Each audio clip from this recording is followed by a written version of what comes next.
अनुपमा जी, महाराज जी राधा वल्लभ श्री हरिवंश। महाराज जी, life में discipline अनुशासन की कमी लग रही है। कुछ भी करने बैठती हूँ तो मन इधर उधर भागता है, कोई काम एकाग्र होकर नहीं कर पाती। महाराज जी, मैं क्या करूं कि मेरा मन एकाग्र हो सके? तो पहले देखो कि आपके इस पूरे भवन में अनुशासन करने वाला कौन है। पहले तो हम देखें ना, हर चीज को, जो चीज हमारी मांग वो हमें देखना है। आप ही कह रहे हैं कि हमारे ऊपर शासन करने वाला ढीला है, तो स्थूल से चलते हैं फिर सूक्ष्म में पहुंचते हैं। स्थूल में हमारे ऊपर शासन माता पिता, गुरु और शास्त्र, समाज, यही शासन व्यवस्था है। जो थोड़ा आध्यात्मिक है वो शास्त्रों की बात से डरते कि शास्त्र में लिखा है ऐसा नहीं करना चाहिए, वो मैं गलत कर रहा हूँ, उसको डर लगता है कि शास्त्र आज्ञा का उल्लंघन। बड़ा आस्तिक पुरुष होता है जो ऐसा सोचता है। हमने गुरु बनाया, संतों को अपना माना है, उनकी आज्ञा के विरुद्ध चल रहा हूँ। और फिर नीची धरा के जो लोग होते हैं, यार समाज क्या कहेगा। माता पिता का शासन, समाज का शासन, शास्त्र का शासन, भगवान की वाणी का शासन, जो भगवान आदेश करते हैं, चाहे गुरु रूप में, संत रूप में। अब आंतरिक शासन की बात है। हमारे पूरे अंतर विभाग में शासन करने वाली बुद्धि है, वही हमें डांट लगाती है, वही हमें गलत सलाह दे देती है। अब आप खुद जैसे स्वीकार करें कि हमारा शासन विभाग कमजोर है, मतलब हमारी बुद्धि गलत है। जो शरीर को, शरीर के भोगों को अपना जीवन बना ले, वो बुद्धि निकृष्ट है। और जो बुद्धि भगवान को अपना मान ले तो उसमें सामर्थ्य आ जाएगी। भगवान को अपना मानते ही सामर्थ्य आ जाती है अंदर से। जहां आप प्रभु को अपना मानेंगे तो आप में सामर्थ्य। नाम जप कीजिए, कुछ पाठ कीजिए प्रभु की लीलाओं के, और अपने को प्रभु का जन मानिए, तो आपकी बुद्धि शुद्ध होने लगेगी। शुद्ध बुद्धि जला कर राख करने लगेगी। अगर आप गलत पैर रखेंगे तो आग लग जाएगी आपके हृदय में। और बार बार यही हो, वो ऐसा शासन नहीं करते, आपको जला के, न दिन में चैन न रात में चैन। आपको कान पकड़ना पड़ेगा अपने आप से, एकांत में भी कभी गलती नहीं कर, तब जाकर चैन लेने देगी। उसका शासन ऐसा। और जिसकी बुद्धि शासन सही करने लगती है, उसकी मन और इंद्रियां फिर ठीक से चलने लगती हैं। हमारे यहाँ का शासन विभाग बुद्धि है और बाहर का शासन विभाग है समाज, गुरु, संत, शास्त्र, माता पिता। दोनों चाहिए हमारे लिए जीवन में। जिससे समाज का भय खत्म हो जाता है, वो राक्षस हो जाता है। जो शास्त्र, गुरु, संतों की आज्ञा नहीं मानता, उसकी बुद्धि मंद हो जाती है। माता पिता, गुरुजनों की आज्ञा पर विचार करके चलना, ये बहुत बढ़िया बात होती है। तो हमें लगता है भगवान का आश्रय लिया जाए और शास्त्रों की आज्ञा के अनुसार चला जाए और नाम जप किया जाए तो हमारा मंगल हो जाएगा। नहीं तो आजकल हमारे लोगों की मांग होती स्वतंत्रता। यार मनुष्य जीवन मिला, मैं स्वतंत्र हूं, किसी का शासन मैं स्वीकार नहीं कर सकता। वो बोल रहा है जो काम का गुलाम है, जो भोगों का गुलाम है, छोटी छोटी बातें उसे परास्त कर रहे हैं, वो कह रहा है मैं स्वतंत्र हूं। आप देखो, वो आदमी बोल रहा है। और जो वास्तविक बुद्धिमान है वो ये कभी नहीं कह सकता। भाई मन कुछ भी कहे, आप कुछ कहें, लेकिन हमारे माता पिता, हमारे गुरु, शास्त्र, शराब नहीं पीना, मांस नहीं खाना, गंदे आचरण नहीं करना, मैं नहीं कर सकता, क्योंकि हमारे ऊपर शासन है, हम कोई स्वतंत्र नहीं है। आज हम गलती करेंगे, हम कल घर में डांटे जाएंगे, या शास्त्र आज्ञा करता है, हम भगवान के सामने कैसे जाएंगे, वो डरने लगेगा। पर आज ना तो हम भगवान को मानते हैं, ना संतों को मानते हैं, और ना हम अपनी बुद्धि की भी मानते हैं। अगर वो सही भी सलाह दे तो मन इतना प्रबल हो चुका है कि एक कोने में बुद्धि को रख देता है और मनमानी आचरण हो जाते हैं। तो हमारी बुद्धि पवित्र हो, उसके लिए हमें नाम जप जरूरी है। प्रभु का नाम जप करें और डरते रहें। कोई देख रहा है, ये बात समझो। हम लोग क्या समझते, जैसे बंद कमरा है, कोई नहीं देख रहा। नहीं, कोई तो है जो देख रहा है। जहां सबकी सत्ता है, सब जगह भगवान है, तो कमरे में भगवान नहीं। एक दो आदमी गए शिष्य बनने के लिए, तो कहा महाराज मुझे शिष्य बना लीजिए। तो उनका ठीक है, 2 तरबूजे दिए, बोले दोनों लोग ऐसी जगह काट के लाओ जहां कोई ना हो। तो एक गया, 1 आध घंटे में काट के ले आया। एक पूरा शाम हो गई, सीधे चाकू और तरबूजा ला के रख दिया। क्यों? काटने वाले से कहा कि तुम बहुत जल्दी आ गए थे। बोले हम एक जगह गए, पहाड़ के पीछे गुफा थी, आसपास देखा कोई नहीं, काट के ले आए। आप? तो बोले महाराज मैं जहां भी गया तो मुझे लगा भगवान तो देख ही रहे ना, दिन है, सूर्य है, दिशाएं हैं, पृथ्वी है, सब भगवान तो देख ही रहे ना। हमें कोई ऐसी जगह नहीं मिली जहाँ कोई न देख रहा हो, इसलिए मैं आज्ञा पालन करने में असमर्थ। बोले तुम शिष्य बनने के अधिकारी। उसे कहा जाओ तरबूज खाओ जाके। तो हम लोग जब भगवान को नहीं डरते तभी तो पाप होता है। यार बंद कमरा कोई नहीं है, या अमुक जगह खाली सुनसान स्थान नहीं, उस समय भी वो देख रहा है जो न्यायाधीश है, जो तुम्हारा दंड कर देने में समर्थ स्वामी है, वो देख रहा है। अगर ये बात तुम मान लो तो तुमसे पाप होगा ही नहीं। तेरी बातें मानते कहाँ है अपने लोग? और ये वही मानते हैं, ऐसा नहीं कि सब नहीं मानते, वही मानते हैं जो भगवान का भजन करते हैं, डर जाते हैं। नहीं, ऐसा नहीं कर सकता। देखो सदन कसाई जी का चरित्र आता है। वो कसाई कुल में जन्म लिए थे, इसलिए कसाई वाड़े से मांस ला के बेचते थे और खूब भजन करते थे। महात्मा थे वो, काम उनका वो था इसलिए करते थे। तो एक बार वो भगवान के दर्शन, जगन्नाथ जी के दर्शन के लिए चले। पहले प्राय पैदल ही यात्रा होती थी। तो एक गांव में गए, तो संत भाव में फिर भिक्षा मांग करके, जो भजन करने वाला होता है इसमें भागवती का आकर्षण होता है। बिना वो ट्यूब लगाए वो आकर्षण होता है। ये जो ट्यूब लगा के आकर्षण होता है तो रजोगुणी होता है। संतों को भागवती का आकर्षण होता है। उनका रूप भले तुमको ऐसे बिगड़ा दिखाए, लेकिन ऐसा लगता है मैं इनको देखता रहूं, इनसे बात करता रहूं, मतलब एक आकर्षण होता है, भागवती का आकर्षण होता है। उस महिला ने देखा जिस घर में मांगने गए, तो उसने कहा हमारी इच्छा है आप यहीं प्रसाद पा लीजिए।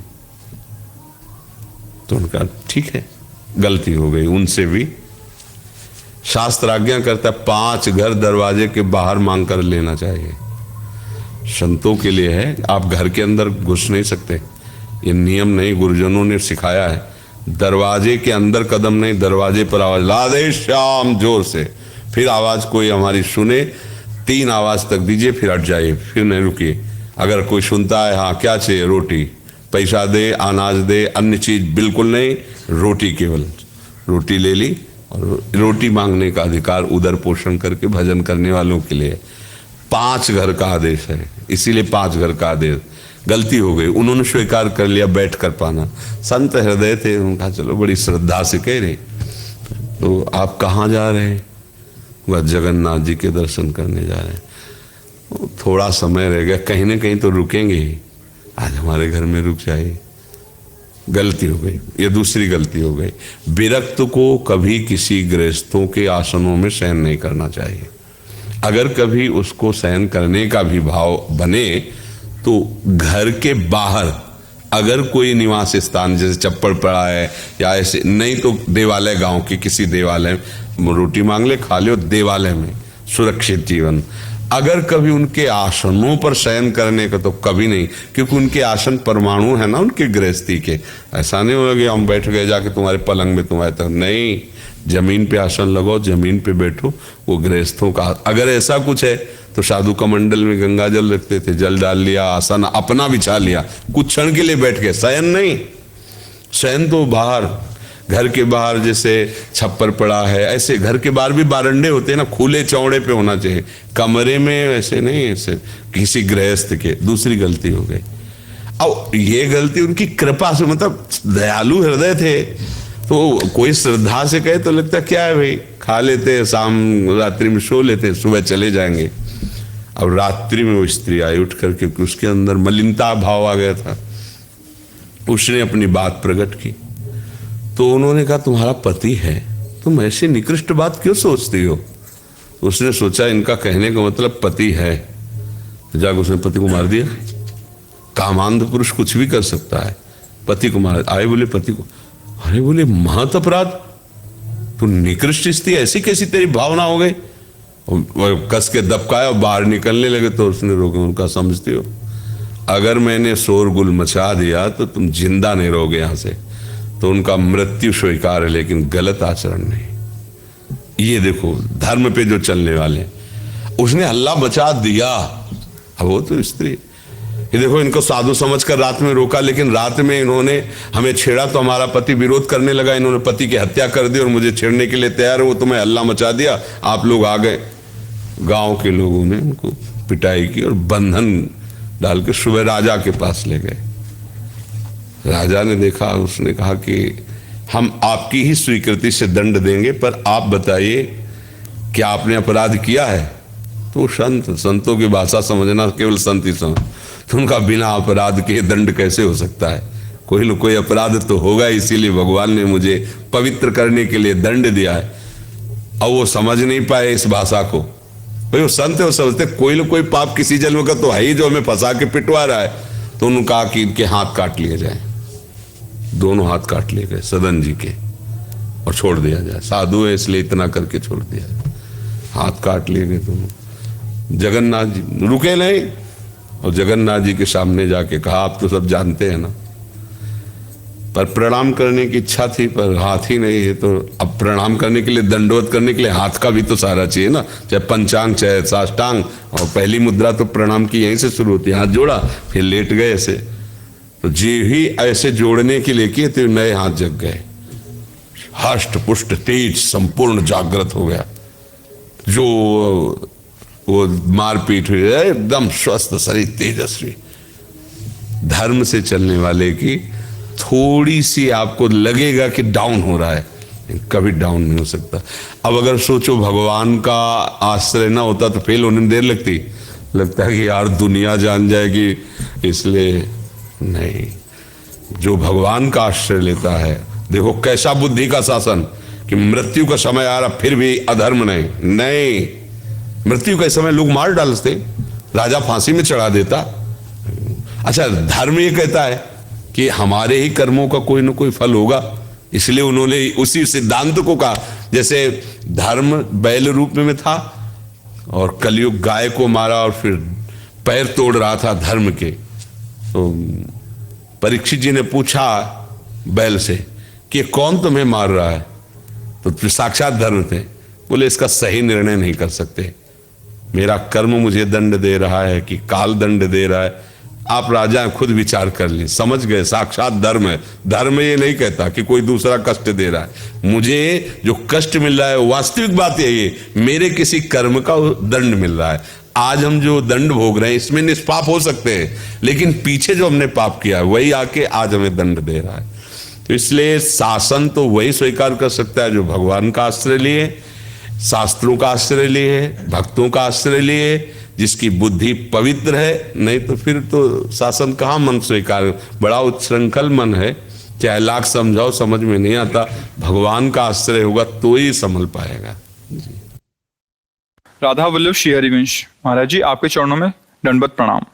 महाराज जी, राधा वल्लभ जी के समक्ष जाकर उनको कैसे निहारें और उनसे क्या प्रार्थना करें, आप मार्गदर्शन कीजिए।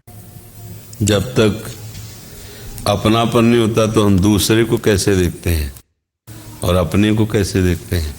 सरल भाषा में, जब हम दूसरे को देखते हैं तो चाहे जैसा कोई हो तो भाव ही रहता है दूसरा ही है। और जब अपने को देखते हैं तो चाहे जैसा ही हो प्रधान भाव रहता है अपना है।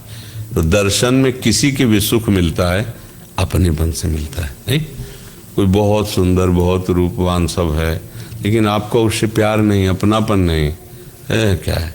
और उसकी अपेक्षा वो कुरूप भी है, लेकिन आपका अपनापन है, तो हजारों में आपकी दृष्टि बार बार उसी की तरफ जाएगी, क्योंकि उससे प्यार है, उससे अपनापन है। राधा वल्लभ जी को प्यार से देखे, अपने मान करके देखे। बाहरी लोग आते हैं दूसरा मान के दर्शन करते हैं। भगवान है मंगल करना, घर परिवार ठीक रखना, वो दूसरा भाव है। प्रेमी जन देखते हैं अपनी दृष्टि, मेरे प्राण प्यारे हैं, निरख नयन हरिवंश, प्रेम नेत्रों से, अपनेपन से। और जब किसी अपने को देखा जाता है जिससे प्यार होता है, तो उससे अगर कुछ मांगा जाता है तो उसी के लिए मांगा जाता है, अपने से अपने लिए नहीं मांगा जाता है। ध्यान देना, जिससे प्यार होता है कि तुम्हें क्या पसंद है बताओ, हम वही ला के देना चाहेंगे कि आपको क्या पसंद है। आप बताओ कैसे खुश होगे। किसी से प्यार होता है तो हम क्या प्रश्न करते हैं, मांग क्या करते हैं, आप कैसे राजी, आपको क्या पसंद है, अरे बोलो मैं कैसे चलूं जिससे आप हमारे हो जाओ, हमसे मुस्कुराओ, हमसे राजी हो जाओ।